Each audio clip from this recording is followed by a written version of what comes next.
ꯑꯍꯥꯟꯕꯃꯛꯇꯗ ꯁꯂꯥꯏ story ꯆꯦꯅꯦꯜꯒꯤ ꯃꯍꯨꯠ ꯁꯤꯟꯖꯗꯨꯅ ꯄꯥꯟꯊꯣꯏ ꯃꯉꯥꯡꯅ ꯃꯌꯥꯝꯕꯨ ꯇꯔꯥꯝꯅ ꯑꯣꯛꯆꯕꯒ ꯂꯣꯏꯅꯅ ꯏꯀꯣꯛꯅꯣꯅ ꯈꯨꯔꯨꯝꯖꯔꯤ꯫ ꯉꯁꯤꯁꯨ ꯃꯌꯥꯝꯒꯤꯗꯃꯛꯇ ꯅꯨꯡꯉꯥꯏꯔꯕ ꯃꯇꯝꯒꯤ ꯋꯥꯔꯤ ꯑꯃ ꯄꯨꯗꯨꯅ ꯂꯥꯛꯆꯔꯦ꯫ ꯋꯥꯔꯤ ꯑꯁꯤꯒꯤ ꯃꯃꯤꯡꯅ ꯇꯥꯡꯒꯣꯏ ꯑꯣꯟꯈ꯭ꯔꯕ ꯊꯃꯣꯏ꯫ ꯋꯥꯔꯤ ꯑꯁꯤꯕꯨ ꯏꯕꯤꯔꯛꯄꯅ ꯌꯥꯏꯊꯧꯕ ꯈꯨꯃꯟ꯫ ꯍꯧꯖꯤꯛ ꯃꯌꯥꯝꯒꯤ ꯃꯐꯝꯗ ꯋꯥꯔꯤ ꯑꯁꯤ ꯈꯨꯗꯣꯜ ꯇꯝꯖꯔꯤ꯫ ꯃꯌꯥꯝ ꯄꯨꯟꯅ ꯇꯥꯃꯤꯟꯅꯔꯁꯤ꯫ ꯊꯣꯏꯕꯤ ꯉꯁꯤꯁꯨ ꯃꯈꯣꯏꯒꯤ ꯏꯪꯈꯣꯜ ꯆꯨꯊꯦꯛꯇ ꯍꯧꯔꯤꯕ ꯍꯩꯅꯧ ꯄꯥꯝꯕꯤ ꯃꯈꯣꯡꯗ ꯐꯝꯅ ꯐꯝꯅ ꯑꯉꯥꯎꯕꯤ ꯑꯃꯒꯨꯝ ꯀꯞꯆꯔꯤ꯫ ꯐꯠꯇꯕꯅꯦ, ꯅꯪꯗꯤ ꯃꯤ ꯐꯠꯇꯕꯅꯦ, ꯁꯥꯗꯒꯤ ꯍꯦꯟꯅ ꯇꯝꯊꯤꯕ ꯃꯤ ꯃꯥꯟꯕ ꯁꯥꯅꯤ ꯅꯪꯗꯤ꯫ ꯑꯩꯅ ꯅꯪꯒꯤ ꯅꯐꯝꯗ ꯀꯔꯤ ꯂꯥꯟꯈꯤꯕꯅ ꯅꯪꯅ ꯑꯁꯨꯛ ꯇꯝꯊꯤꯅ ꯑꯣꯠꯄꯤꯔꯤꯕꯅꯣ? ꯑꯁꯨꯝꯅ ꯃꯤꯔꯥꯏꯕꯤꯒꯗꯕ ꯑꯣꯏꯔꯕꯗꯤ ꯀꯔꯤꯒꯤ ꯑꯩꯕꯨ ꯅꯨꯡꯁꯤꯕ ꯇꯝꯕꯤꯔꯤꯕꯅꯣ? ꯑꯩꯅ ꯋꯥꯕ ꯀꯞꯄ ꯎꯔꯒ ꯅꯪꯗꯤ ꯅꯣꯛꯂꯤꯕ꯭ꯔꯣ? ꯅꯣꯛꯑꯣ, ꯄꯦꯟꯅ ꯅꯣꯛꯑꯣ, ꯊꯃꯣꯏ ꯄꯦꯟꯅ ꯅꯣꯛꯑꯣ꯫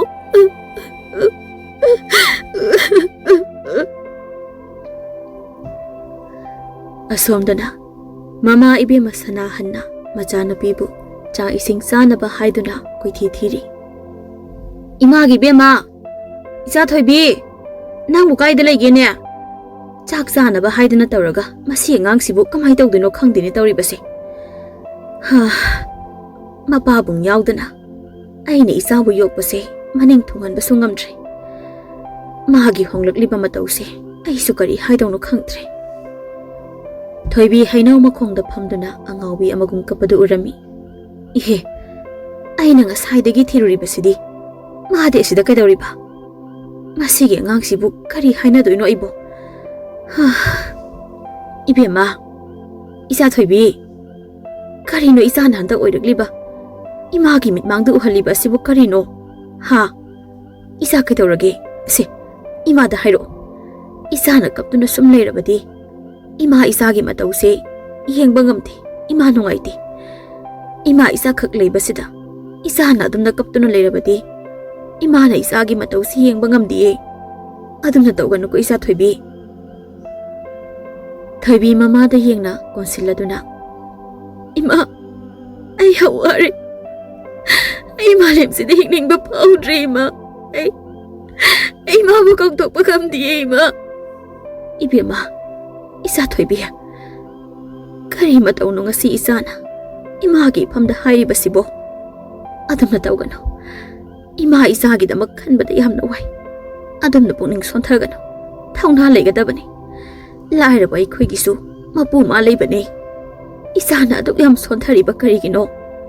ꯏꯆꯥꯒꯤꯗꯃꯛ ꯏꯃꯥ ꯂꯩꯔꯤꯁꯤꯗꯤ꯫ ꯇꯣꯛꯑꯣ, ꯀꯞꯀꯅꯨ ꯏꯃꯥꯒꯤ ꯊꯋꯥꯏ꯫ ꯁꯦ, ꯇꯣꯛꯑꯣꯁꯦ, ꯆꯥꯛ ꯆꯥꯅꯕ ꯇꯧꯔꯁꯤ ꯂꯥꯛꯑꯣ꯫ ꯃꯃꯥ ꯃꯆꯥꯗꯨ ꯄꯨꯟꯅ ꯆꯥꯛ ꯆꯥꯅꯕ ꯆꯪꯈ꯭ꯔꯦ꯫ ꯑꯗꯨꯕꯨ ꯊꯣꯏꯕꯤꯗꯤ ꯃꯌꯥꯗ ꯆꯥꯛ ꯐꯥꯎ ꯍꯨꯞꯄ ꯉꯝꯗ ꯆꯥꯛꯂꯨꯛ ꯃꯄꯥꯟꯗ ꯃꯄꯤ ꯁꯤꯟꯊꯅ ꯀꯞꯅ ꯀꯞꯅ ꯂꯩꯔꯤ꯫ ꯅꯨꯃꯤꯠ ꯑꯗꯨ ꯍꯧꯈꯤꯗꯨꯅ ꯃꯊꯪꯒꯤ ꯅꯣꯡꯉꯥꯜꯂꯛꯄꯗ ꯊꯣꯏꯕꯤꯒꯤ ꯃꯃꯥꯟꯅꯕꯤ ꯂꯤꯂꯤ ꯑꯗꯨ ꯊꯣꯏꯕꯤꯕꯨ ꯉꯁꯤꯗꯤ ꯀꯥꯡꯂꯦꯟꯅꯤ ꯍꯥꯏꯗꯨꯅ ꯂꯥꯏ ꯈꯨꯔꯨꯝꯅꯕ ꯍꯧꯕ ꯂꯥꯛꯑꯝꯃꯤ꯫ ꯃꯃꯥ ꯁꯅꯥꯍꯟꯁꯨ ꯏꯪꯈꯣꯜꯒꯤ ꯃꯅꯥ ꯃꯁꯤꯡ ꯍꯦꯛꯇꯨꯅ ꯂꯩꯔꯤ꯫ ꯏꯃꯥ, ꯏꯇꯥ ꯊꯣꯏ ꯂꯩꯈꯤꯕ꯭ꯔꯣ?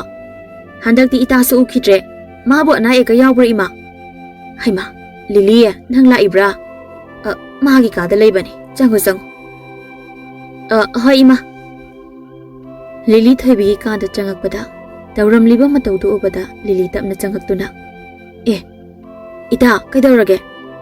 ꯅꯁꯥꯁꯨ ꯌꯥꯝ ꯁꯣꯛꯆꯤꯜꯂꯦ, ꯗꯥ ꯊꯧꯉꯝꯕꯒ ꯈꯠꯅꯔꯤꯔꯣ? ꯍꯥꯏꯔꯛꯑꯣꯕꯁꯦ꯫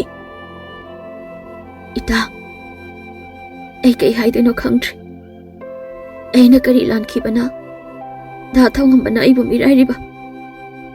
ꯃꯥꯅ ꯑꯁꯨꯝꯅ ꯋꯥꯈꯜ ꯑꯣꯜꯂꯛꯀꯅꯤ ꯍꯥꯏꯕꯗꯤ ꯑꯩ ꯅꯣꯡꯃꯇꯁꯨ ꯈꯜꯂꯨꯗꯦ ꯏꯇꯥ꯫ ꯑꯁꯤ ꯍꯥꯏꯗꯨꯅ ꯊꯧꯉꯝꯕꯅ ꯑꯍꯦꯟꯕ ꯊꯤꯈꯤꯕꯒꯤ ꯋꯥꯔꯤ ꯄꯨꯝꯕ ꯂꯤꯈꯤ꯫ ꯑꯁ, ꯑꯗꯨꯗꯤ ꯃꯥꯗꯤ ꯍꯦꯟꯃꯟꯗ꯭ꯔꯣ? ꯃꯥꯁꯨ ꯁꯣꯏꯗꯅꯅꯦ ꯏꯇꯥ ꯅꯪꯅ ꯐꯪꯂꯤꯕ ꯑꯋꯥꯕꯁꯤꯡ ꯑꯁꯤꯗꯒꯤꯅꯦ ꯃꯥꯅ ꯍꯦꯟꯅ ꯁꯔꯨꯛ ꯆꯥꯝꯃ ꯍꯦꯟꯅ ꯐꯪꯒꯅꯤ ꯏꯇꯥ꯫ ꯀꯩꯁꯨ ꯈꯟꯒꯅꯨ, ꯑꯗꯨꯏ ꯁꯔꯨꯛꯄꯨꯗꯤꯅꯦ ꯂꯥꯏꯗꯨꯝ ꯈꯣꯏꯔꯝꯃꯨꯁꯦ꯫ ꯃꯤꯔꯛ ꯇꯤꯜꯂꯒ ꯋꯥꯈꯟꯗꯣ ꯈꯔ ꯀꯥꯎꯊꯣꯛꯄ ꯇꯝꯃꯣ꯫ ꯆꯠꯂꯣ, ꯂꯣꯏꯁꯤꯜꯂꯨꯔꯣꯕ ꯏꯇꯥ꯫ ꯑꯁꯤ ꯍꯥꯏꯗꯨꯅ ꯂꯤꯂꯤꯅ ꯅꯝꯗꯅ ꯊꯣꯏꯕꯤꯕꯨ ꯄꯨꯊꯣꯔꯛꯏ꯫ ꯏꯕꯦꯝꯃ, ꯏꯆꯥ ꯑꯅꯤꯃꯛ ꯐꯖꯅ ꯆꯠꯂꯨ, Pangtheng thengla ko ngan hek halo chalo Lily na hoi ima asumna thoi Lily makhoi ani miyam leiriba lai khoiram pham leiriba adu ta punna leirami lai khoiram ba loiraduna phazaraba haiko leikona phazana ningthina thamba mafam aduda nokna wari sanaringe matamda nakan amadagi Lily thoibi makhoi ani harau na wari sanabadu nakan amada poirei makhoi marup singa haiko leikona ningthina phazana semba garden aduda koibala ami mayam adugi marakta thoibi Lily makhoi ani khak nakan amada chikna famadu urami thoibi na Lily chalasi thinge imana ngairamani hoi chalasi asumna nokna lakpada poirei ge hekmi chanarure thoibi gi fazaraba saban chingtak toba khwang zum taraba samlang koirau na bimisna ani adu ubada poirei mitpham hongba ngamlamde chatki hek tobada poirei na kainam dhangjage ba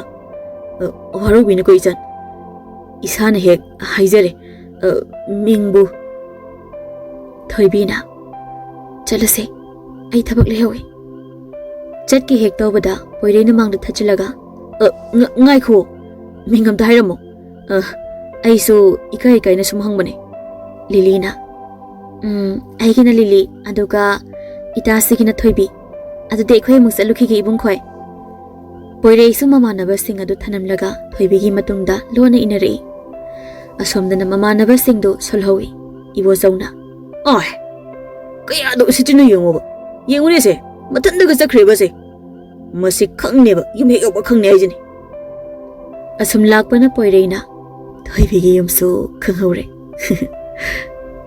asumna mathanda sonjarami masi oirabadi yare matungda so moi thongal sida nukti gi lumbala age ngasi gi chalage asi khaladuna poirei du chakre nungti gi poirei su thoibi khoi gi thongan da lumbala ami nungti gi lakpana nongmadi thoibi su ising soknaba khungi pukri asobada lakpada poirei thengnarami amtangai khu thoibi thoi thoibi tasinadana chatki poirei su anam kanna amuk mangda thachili thoi amtangai khu ngasidi ai gi wamda ta khu thoi thoibi da poire ai bulana lobi gano da poire so ai bana chane khanbiyo adoga isu da poire bo ipung ni haina khanjage asi haiduna thoibi su mayam tamna changkhirami poire su khitang ni nungai taba thamoi da phawrami adobo poire di thoibi bu nungsi sabana senabadi lepamde adobo poire na thoibi ga luna tingna zabi Lily gi da nongma yum thiduna laklami wari pumba su Lily na poire delirami nongma thoibi thangamba makhoi ani asi achetpa nungsinaba haibado oirami ikhang haudana thangamba gi hongakpa maong matawna thoibi jingnaba haurami call tawbasu ahingna michupa ama waiting lerami hangurabasu mamanabani hekta adum khumi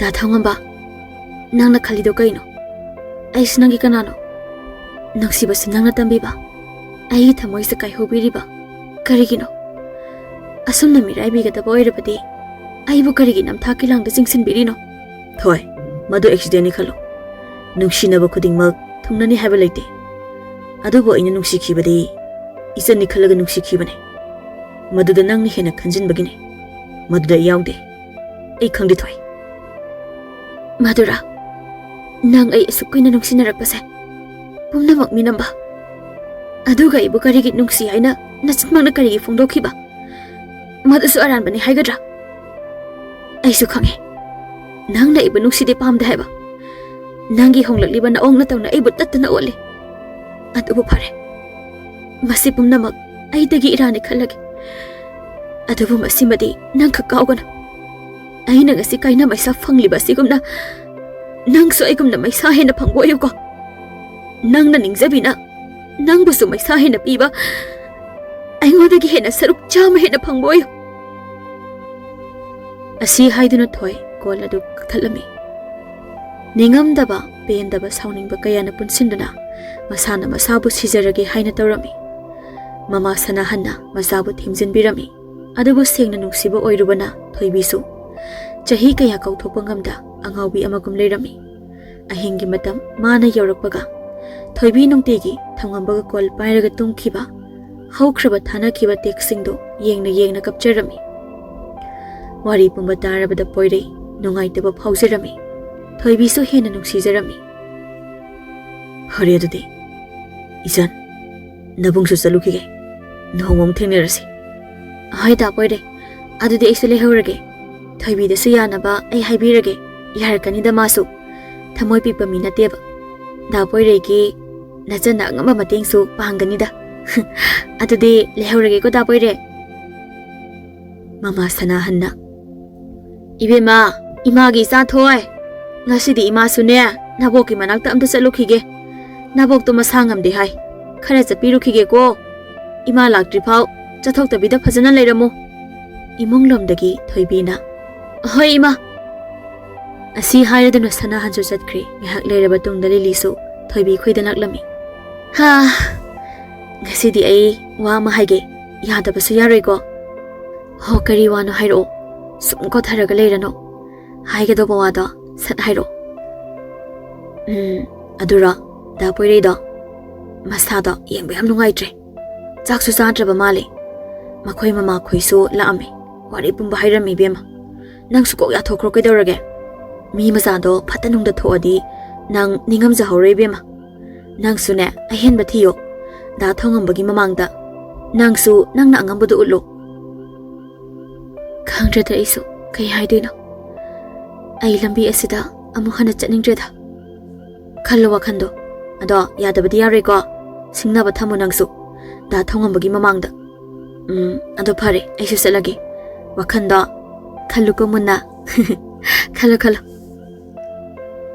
matam nadi kanabu sungai bide thoibi poirei makhoi ani su narami. Da poire ai kai haidino khangdre ai punsidi tingkhangi lambi tana thanlabane ai nungsibase yam kise maisa kayana langoi chalabine. Thoi ai nangi wari pumba khange adubu aina nangbu nuksijabase mapumana khangbi boisano ai nangi na famda wasaktuna hairi aina aigi nuksijabi thoibu miraibi bamikupta aisu aroiba mikup oisano nangi da poirina wasakli. Da poire ai supum namak khangdaba nate aigi so khantanaba matam khradi pibiyo chalasi da poire matam se thengkre imana ngairamani. Hoi chalasi asi haiduna chatkirami asumna poire na nungtegi thoibu college chatba thindok thinjin tawrami. Matam asum haukibana thoibisu ariba semester exam piba loirami.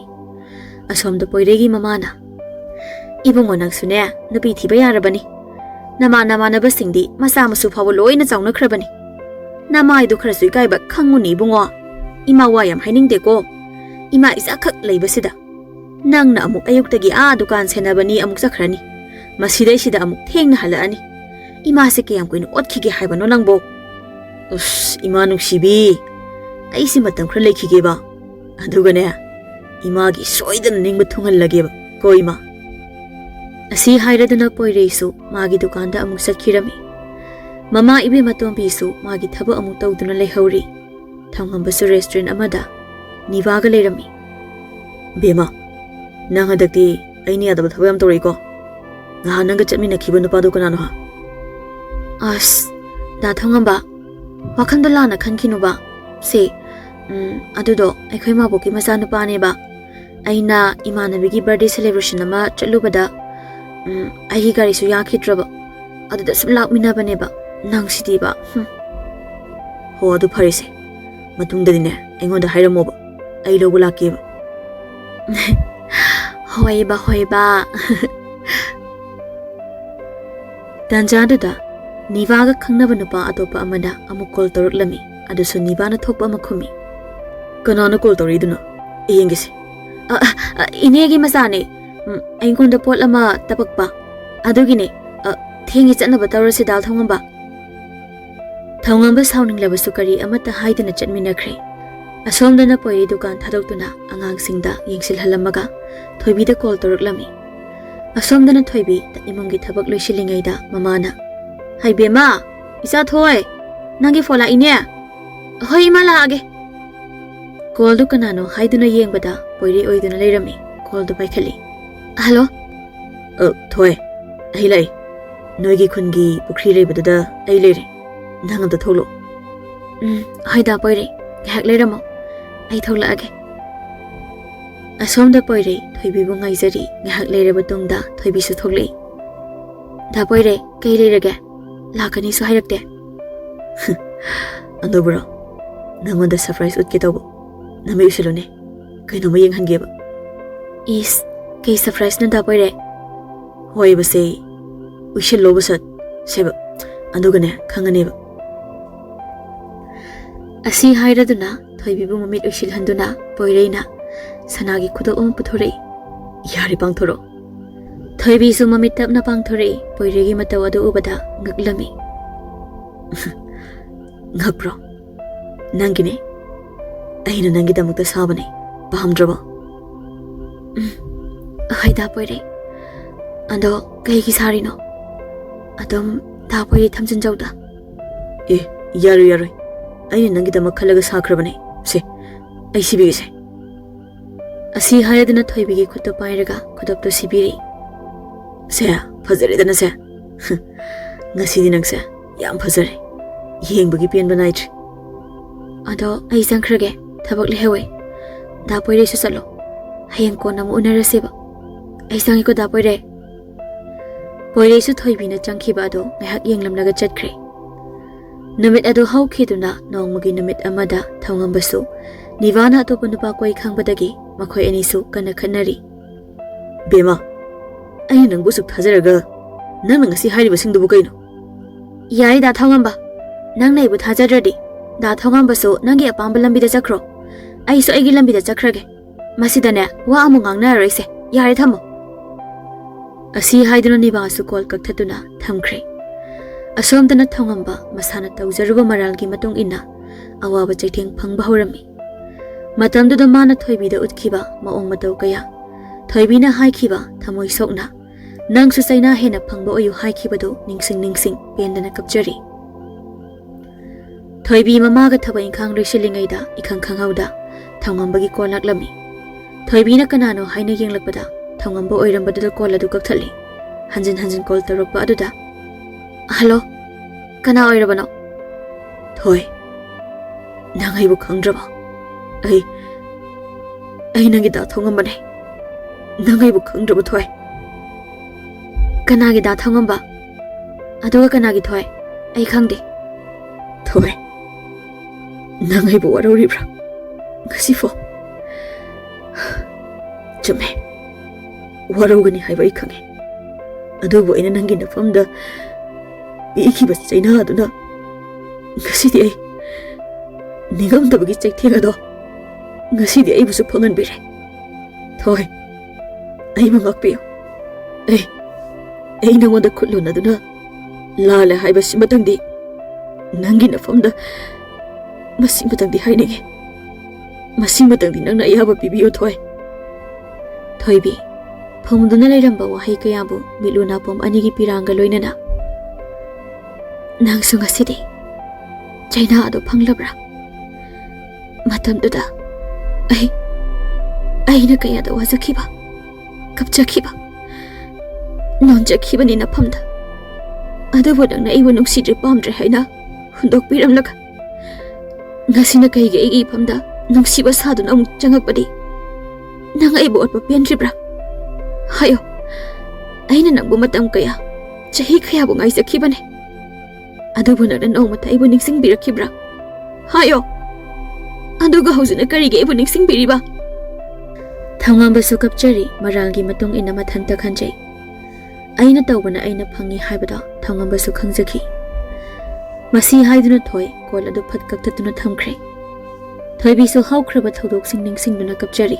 Mama sana hanna kaidore haiduna changakpada machanupi thoibina kapadu urami. Ibema isa thoibia isa kaidore se ima da hairo kanano kol tawre idubo. Thoibi wari pumba tamna mama bu kolaga kapjai mama sana hana machabu thimjinjai. Pharese Masu mana tawbagi marani kemta khanganu isasidi. Adubu imana haigadabadi. Nangbu nungsidi. Pamdre haiduna chakraba midi. Amuk hana naksinaga noibema. Phatraba sagi wakhal chenba midine. Afaba sadunu onsilakba matamda. Khudong thiba hena lakani. Isa thoibi. Aduna imana haise wakhal tawko. Mama sanahangi wa adu tabada thoibi hoi haina kapatokladuna. Mama masa cha ising thongduna puna chaminarami. Namit adugi namidangda poirei thoibida call tarami. Thoibi su tumagi hek tawbaga call laklami. Hello. Hello, Thoi. Kidorino. Tumabo. Haida poirei. Dadadi tumabo. Tumdrida. Ado kai mathil chargi Thoi. Iramba chai. Ado ta poirei. Ai wari sanaba yaroi. Imalaye. Text oina tawro da poirei. Hoi hoi. Thame thame. Poirei Thoibi makhoi anisu text thanarami. Asomdana thongamba cha ising chani thakani khangdaba makhai pendaba ningamdaba kayana masa adu nisagi ibakta tawri. Namit adu haukhiduna nomagi namit amada thongambana Thoibi lakpa lambi du dangairami. Thoibi mayum tamna khong lambi aduda mathanta laami. Thoi amtangai kho. Tadru Thoi amtangai kho ba. Nangai na haibase taroidro. Asi haidana Thoibigi mamangda thajillami. Laptakna poirei su tawriba maong mataw adubu yenglami. Da thongamba handokpiyo. Aigi lambi thatkano. Migi mamangda yam phajade. Hoi. Ai soidana handokane. Adubu aigi wa asimadi tabi kho Thoi. Haujikti ai nangi wa tabagi matam loire. Masida kari amuk takhine. Aibu kari iral sige haiduna amuk khanbiribano. Thongambana Thoibigi khudang paiduna wa he hairakbaga. Kadamdagino khangduna poirena kin thenjilami. Thongamba khara lapna paithui. Ai leiringaida aigi Thoibigi matuna ma sopuyar. Adugu masimadi khango. Aigi Thoibibu pamdre nungsidre haina lekhoktagi lerang amabu hekduna. Leiman jale haduna hundokpiramlaba lerang ase. Ngasidi aina leimaidagi lokhatuna. Ningthina leiman chandanaba wana honarakpana ngasidi. Lerang mabu lekhong somduna thamlibane. Masida kana amatana sokbu thengba yaroi. Thoibi tawriba matawdu ubada kapjarami thangambana. Maro aibu ngakpiyo. Ai ngasidi maithire. Aina Thoibu mirairubana ngasidi ai su saithenga phangle. Tangoi onkhrabi Thoigi nungsibabu marup nahangna amuk nungna sembire. Aina khoyenigi marakta amuk yelar. Adu marup Thoibuluna tawiyuko. Asi haiduna thongamba su chatkre. Poireina Thoibibu mayum tamna thinbirami. Yum yaurabada Thoibi lehore. Poirei su mayum tamna chatkre. Asomdana thongamba masana masabu thawai lauduna. Ningamdaba maisak kaya puduna aroiba mikup oikhirami. Nongalakpada social media da ure. Thongambagi asiba hakjangdo. Leimai thakta taaduna leibado Thoibina urure. Thoibi masadu pakhatpana. Thongambagi asiba hakjang adu mitkuptaba makhai yengduna leirami. Ngaihak leiraba tungda thongambana tariba mafam aduda Thoibi su makhongna chelaklami. Manak yaurabada miyam leiriba mafamda changduna asiba hakjang adubu kholaga kapjarami. Da thongamba kaina nang tarumisibo se ai lai se nangai bu kauraroidro. Da thongamba nangai bu warong na chalebro. Aina nangbu nungsidaba natiye. Ai su khange nang naibu nungsi haiba. Pathaba ngamdraba aigi asawbana henkibana. Hairoidaba wa kaya haikre. Aibu ngakpiramo da thongamba se hogalo da thongamba ai lale hogalo se da thongamba ai lale.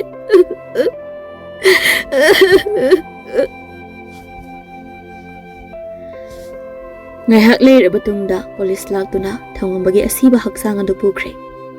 Thoibi angaubi amagumna kaptuna machinda sonjei. Da thongamba nang naibu karigi asuk yamna hanjin otpiriba. ꯑꯗꯨꯒ ꯉꯁꯤꯅ ꯅꯪꯒꯤ ꯊꯋꯥꯏ ꯌꯥꯎꯗ꯭ꯔꯕ ꯍꯛꯆꯥꯡꯅ ꯑꯩꯕꯨ ꯑꯃꯨꯛ ꯇꯠꯇꯅ ꯀꯥꯏꯍꯧꯔꯝꯂꯒ ꯆꯠꯂꯕ꯭ꯔꯣ? ꯃꯇꯝꯅ ꯑꯁꯨꯝ ꯍꯧꯈꯤꯕꯅ ꯄꯣꯏꯔꯩꯅ ꯃꯃꯥ ꯊꯥꯗꯨꯅ ꯊꯣꯏꯕꯤ ꯈꯣꯏꯗ ꯃꯥꯡꯒꯣꯜ ꯀꯥꯍꯜꯂꯤ꯫ ꯂꯨꯍꯣꯡꯕꯒꯤ ꯃꯇꯝ ꯂꯦꯞꯅꯗꯨꯅ ꯂꯩꯈ꯭ꯔꯦ ꯄꯣꯏꯔꯩꯅ꯫ ꯇꯥꯕ꯭ꯔ ꯊꯣꯏ? ꯇꯥꯏꯌꯦ꯫ ꯀꯩ ꯍꯥꯏꯒꯦ ꯗꯥ ꯄꯣꯏꯔꯩ? ꯑꯩꯗꯤ ꯏꯕꯥꯅꯤꯒꯤ ꯂꯨꯍꯣꯡꯕꯁꯦ ꯌꯥꯍꯣꯟꯅꯤꯡꯉꯦ꯫ ꯅꯪꯁꯦ ꯏꯅꯥꯛꯇ ꯂꯦꯡꯗꯅ ꯂꯩꯍꯟꯅꯤꯡꯉꯦ ꯊꯣꯏ꯫ ꯑꯁ ꯑꯁꯤꯕꯨ ꯋꯥꯅꯤꯅ꯫ ꯍꯣꯏ ꯍꯣꯏ ꯂꯩꯔꯗꯣꯏꯅꯦ꯫ ꯉꯥꯏꯉꯝꯗꯕꯗꯣ ꯇꯧꯔꯅꯨ ꯀꯩꯁꯨ꯫ ꯀꯨꯏꯁꯨ ꯀꯨꯏꯗ꯭ꯔꯦ ꯂꯥꯛꯀꯗꯕ꯫ ꯗꯥ ꯄꯣꯏꯔꯩꯒꯤ ꯊꯧꯒꯟ ꯑꯃꯗꯤ ꯏꯃꯥꯒꯤ ꯊꯧꯒꯟꯕꯨ ꯃꯄꯨꯡ ꯐꯥꯅ ꯇꯧꯔꯗꯕꯅꯤ꯫ ꯑꯗꯣ ꯗꯥ ꯄꯣꯏꯔꯩ ꯑꯩ ꯊꯝꯃꯒꯦꯀꯣ꯫ ꯏꯃꯥꯅ ꯀꯧꯔꯦꯕ꯫ ꯍꯣꯏ ꯍꯣꯏ ꯊꯝꯃꯣ ꯊꯝꯃꯣ꯫ ꯑꯁꯤ ꯍꯥꯏꯔꯗꯨꯅ ꯄꯣꯏꯔꯩ ꯃꯃꯥꯟꯅꯕ ꯃꯌꯥꯝꯒ ꯄꯨꯟꯅ ꯌꯨꯝ ꯀꯩ ꯁꯦꯝꯖꯤꯟꯗꯨꯅ ꯂꯩꯔꯝꯃꯤ꯫ ꯑꯁꯣꯝꯗꯁꯨ ꯊꯣꯏꯕꯤꯒꯤ ꯑꯋꯥꯠ ꯑꯄꯥ ꯌꯦꯡꯁꯤꯜꯂꯝꯃꯤ꯫ ꯃꯇꯝ ꯃꯥꯗꯤ ꯑꯁꯨꯝ ꯍꯧꯈꯤꯗꯨꯅ ꯄꯣꯏꯔꯩ ꯊꯣꯏꯕꯤ ꯃꯈꯣꯏ ꯑꯅꯤ ꯂꯨꯍꯣꯡꯉꯝꯃꯤ꯫ ꯂꯨꯍꯣꯡꯕ ꯅꯣꯡꯉꯥꯟꯕꯒꯤ ꯃꯌꯥꯝꯁꯨ ꯃꯔꯥꯡ ꯃꯔꯥꯡ ꯇꯧꯔꯝꯃꯤ꯫ ꯂꯩꯀꯥꯏ ꯃꯅꯦ ꯊꯣꯛꯄꯤꯁꯤꯡꯅ ꯃꯧ ꯌꯦꯡꯕ ꯂꯥꯛꯑꯝꯃꯤ꯫ ꯊꯣꯏꯕꯤꯅ ꯂꯥꯛꯏꯕꯁꯤꯡꯗꯨ ꯆꯥ ꯌꯦꯟꯗꯨꯅ ꯂꯩꯔꯝꯃꯤ꯫ ꯃꯇꯝ ꯈꯔ ꯍꯧꯈ꯭ꯔꯕꯗ ꯄꯣꯏꯔꯩ ꯃꯥꯒꯤ ꯍꯥꯟꯅꯒꯤ ꯃꯇꯧꯒꯨꯝ ꯗꯨꯀꯥꯟ ꯆꯠꯂꯝꯃꯤ꯫ ꯇꯥꯕ꯭ꯔ ꯊꯣꯏ? ꯏꯃꯥꯒ ꯐꯖ ꯂꯩꯔꯝꯃꯨꯀꯣ, ꯑꯩ ꯉꯟꯅ ꯍꯜꯂꯛꯀꯅꯤ꯫ ꯍꯣꯏ ꯗꯥ ꯄꯣꯏꯔꯩ, ꯑꯗꯣ ꯍꯣꯔꯦꯟꯗꯣ ꯌꯨꯝꯂꯣꯝꯗꯁꯨ ꯈꯔ ꯆꯪꯕꯤꯔꯝꯃꯣ꯫ ꯏꯃꯥꯗꯣ ꯑꯅꯥ ꯑꯌꯦꯛ ꯌꯥꯎꯕ꯭ꯔꯥ ꯌꯥꯎꯗꯕ꯭ꯔꯥ ꯍꯥꯏꯕꯗꯣ ꯈꯔ ꯍꯪꯕꯤꯔꯝꯃꯣ꯫ ꯍꯣꯏ ꯍꯣꯏ ꯑꯩ ꯍꯪꯉꯛꯑꯒꯦ꯫ ꯑꯁꯤ ꯍꯥꯏꯗꯨꯅ ꯄꯣꯏꯔꯩꯁꯨ ꯆꯠꯈ꯭ꯔꯦ꯫ ꯑꯁꯣꯝꯗꯅ ꯁꯅꯥꯍꯟ ꯃꯆꯥꯅꯨꯄꯤ ꯂꯩꯇ꯭ꯔꯕꯗ ꯏꯍꯥꯡ ꯍꯥꯡꯉꯝꯃꯤ꯫ ꯉꯥꯏꯍꯥꯛ ꯂꯩꯔꯕ ꯇꯨꯡꯗ ꯄꯣꯏꯔꯩ ꯒꯥꯔꯤ ꯊꯧꯖꯤꯜꯂꯛꯂꯝꯃꯤ꯫ ꯀꯅꯥꯅꯣ ꯑꯃꯨꯛ ꯊꯣꯡꯒꯥꯜꯂꯣꯝꯗ ꯆꯪꯂꯛꯏꯕꯁꯤꯅ? ꯏꯃꯥ ꯑꯩ ꯂꯥꯛꯏꯌꯦ꯫ ꯏꯃꯥꯕꯨ ꯑꯅꯥ ꯑꯌꯦꯛꯀꯗꯤ ꯌꯥꯎꯗꯕ ꯅꯠꯇ꯭ꯔꯣ? ꯏꯃꯥꯒꯤ ꯆꯥꯅꯕ ꯉꯥ ꯆꯥꯛ ꯈꯔ ꯄꯨꯔꯛꯄꯅꯦ꯫ ꯀꯗꯥꯏꯗꯩ ꯏꯃꯥꯗꯤ ꯅꯥꯕꯒ ꯁꯪꯗ꯭ꯔꯦꯗ꯫ ꯑꯗꯣ ꯏꯆꯥ ꯊꯣꯏꯕꯨ ꯀꯃꯥꯏ ꯇꯧꯔꯤꯒꯦ?